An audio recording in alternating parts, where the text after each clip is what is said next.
Can I see your pass?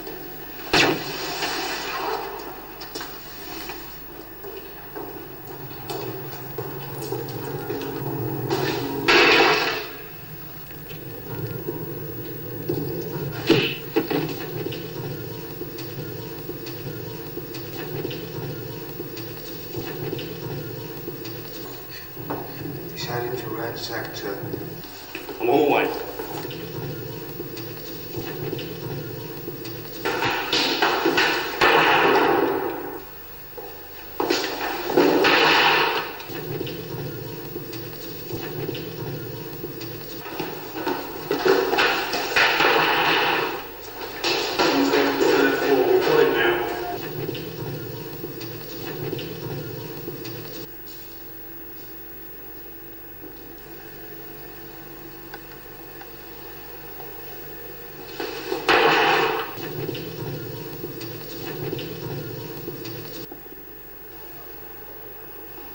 Trapped now.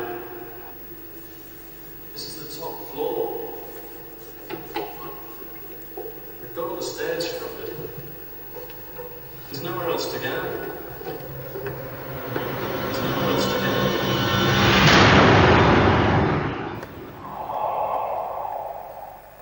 Joy! Joy! Come on. I'm not tired. Anyway. Joy, come on, you gotta go to bed. Come on. I don't think Joy should have been watching that movie. One of my mates, his little brother once stuck a knife in his eye because of seeing Terminator, and you know that bit where he operates on his eye? That's so grim. You can't tell me that violence doesn't influence people. Guys, I'm gonna do some washing up. Does anybody want to give me a hand? I'm off to bed. I think I'm going to go up and start my new book.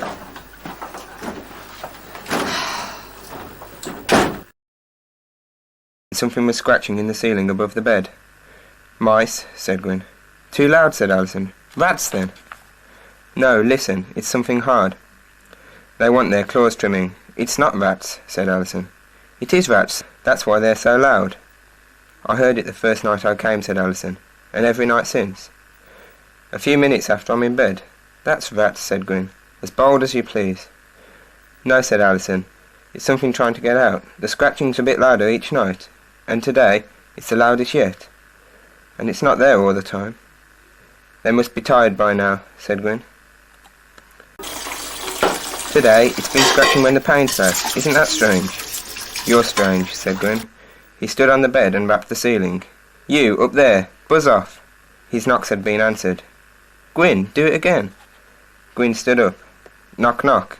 Scratch, scratch. Knock. Scratch.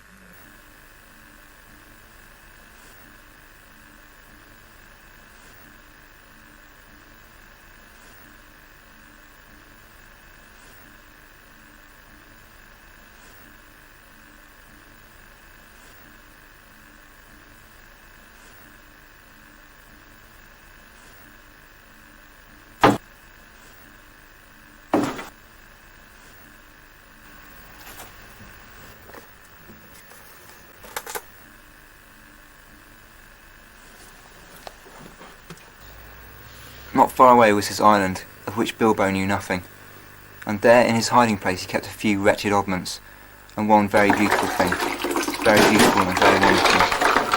He had a ring, a golden ring, a precious ring. My birthday present he wished it to himself, as he had often done in the endless dark days. That's what he wants now. Yes, he wants it. He wanted it because it was a ring of power, and if you slipped that ring on your finger, you were invisible.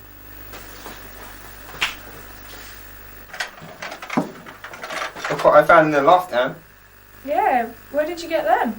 You're not even looking. Look, I was reading the Owl Service, you know, that book, and I looked up in the loft, and look what I found. Yeah, but Edward, look at this. Anne? Anne? Where are you? What do you think of that? Listen, I was reading the Owl Service in my room, and I heard this scratching noise in the roof. I opened the cupboard and I went to have a look, and this is what I found. Edward, I've just gone invisible. Don't you see? I was just getting to this point in the book, and it actually happened. What I was reading came true. So? Edward, I've just gone invisible? Wait a minute. You weren't reading The Hobbit by any chance, were you? What? You've read The Hobbit, haven't you? You know, invisibility rings and stuff like that. No, what? Well, I did when I was little, but what's this got to do with any of this? Look, I was reading the owl service. I got to a place where they went up into the loft and found some plates. I went up into the loft and I found some plates. If you were reading The Hobbit and you got to the place where they put on the invisible rings and turned invisible, maybe that's what happened to you. Maybe that's why you're invisible. But I was doing the washing up. But what's Pete reading?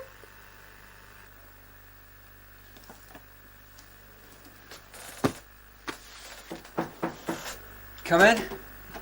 Pete, what are you reading? What am I reading? What are you reading? The Hobbit. Yes, I told you, I knew it. So, I'm reading The Hobbit. So what?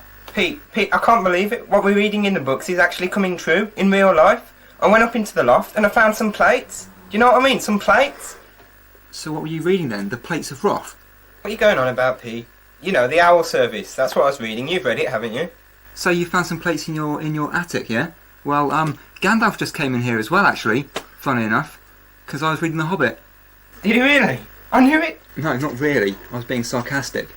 Well, Pete, I think I can explain this a little bit clearer, right? Basically, what happened, I'm doing the washing up, I put my rings on, I go invisible. Now, that's in The Hobbit, isn't it? Now, what point were you reading up to? Where were you? Yeah, well, as it happens, I was just reading that bit, but you guys have me on, aren't you? No, Pete, it's true, it really happened. It's true, Pete. Okay, well, alright, calm down. Why don't we test this out, yeah? Why don't you two go into the next room and read The Lion, the Witch and the Wardrobe, and I'll see if I can go into Narnia through my cupboard. Okay, Pete. Yeah. Fine, yeah? Have fun.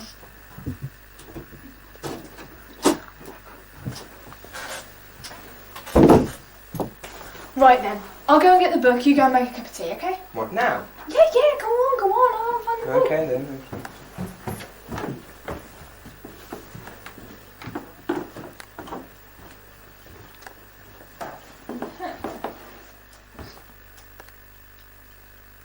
Shortly after that, they looked into a room that was quite empty, except for one big wardrobe, the sort that has a looking glass in the door. There was nothing else in the room at all except a dead blue bottle on the windowsill. Nothing there, said Peter, and they all trooped out again, all except Lucy. She stayed behind because she thought it would be worthwhile trying the door of the wardrobe, even though she felt almost sure that it would be locked.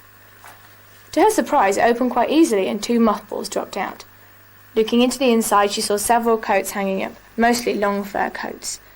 There was nothing Lucy liked so much as the smell and feel of fur. She immediately stepped into the wardrobe and got in among the coats and rubbed her face against them, leaving the door open, of course, because she knew that it is very foolish to shut oneself into any wardrobe. Soon she went further in and found that there was a second row of coats hanging up behind the first one. It was almost quite dark in there, and she kept her arms stretched out in front of her so as not to bump her face into the back of the wardrobe. She took a step further in, then 2 or 3 steps, always expecting to feel the woodwork against the tips of her fingers, but she could not feel it. Did you drink? Has anything happened yet? Dunno. What do you mean? Haven't you been in the check? No. Come on. Even you. Come on.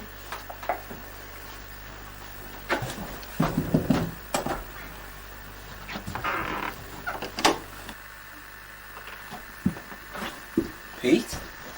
Pete? Pete's dead? What? What book were you reading? What do you mean, what book was I reading? Well, this doesn't happen in The Lion, Witch and the Wardrobe. Yeah, I does it? know, it's not my fault. I was reading The Lion, the Witch and the Wardrobe like we planned.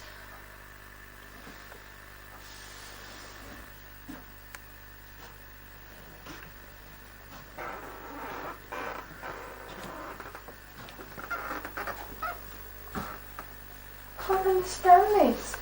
How did it happen? So why did you do it? What? Well, I went downstairs. You sent me downstairs to make the tea. I came back up and he was dead. I can't believe you think it's me. Well, how else is he going to die? I don't know, do I? Weird things have been happening all day. I've been invisible. You've been finding plates. Oh, well, I think that maybe that my thing that actually really happened and your thing that happens to be a strange, weird coincidence. Just don't blame me. Got it all worked out for me. What? I can't believe this. I can't believe you're accusing me. Oh, I think when I come in, who's the one holding the knife? You knew he was dead as soon as I got into the room. Right. I sent you to go and make cups of tea. How many do you bring up? 2. That seems to be rather convenient for the... Pete didn't ask me for a drink, did he? I didn't know he wanted a drink. Oh, come on, we always make tea together. We always do, all the 3 of us. You know thought it. about this quite a lot. How can you accuse me? You're my friend. Well, are you going to kill me as well? Well, you've got the knife. Oh!